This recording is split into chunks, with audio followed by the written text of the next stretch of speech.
સુરતના સથાણા વિસ્તારમાં આતંક મચાવનાર કુખ્યાત ગુનેગાર ચિરાગ ગોટી અને તેના ભાઈ સામે સુરત પોલીસે કડક કાર્યવાહી કરી છે. તાજેતરમાં સથાણા પોલીસ મથકમાં ગંભીર ગુના હેઠળ ફરિયાદ નોંધાયા બાદ પોલીસે આરોપી ચિરાગ ગોટીની ધરપકડ કરી છે.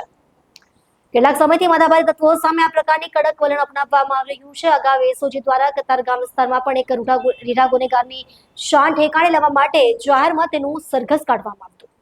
તાજેતરમાં જ માથાભારે ચિરાગ ગોટી વિરુદ્ધ સથાણા પોલીસ મથકમાં ગંભીર ગુના હેઠળ ફરિયાદ દાખલ કરવામાં આવી હતી. આ ફરિયાદને ગંભીરતાથી લઈને પોલીસે ગોટીની ધરપકડ કરી હતી. ગુનાના સ્થળનું પંચનામું કરવા અને લોકોમાં વ્યાપેલા ભયને દૂર કરવા માટે પોલીસે ચિરાગ ગોટી અને તેના ભાઈને સથાણાની તુલસી દર્શન સોસાયટી ખાતે લઈ આવી હતી.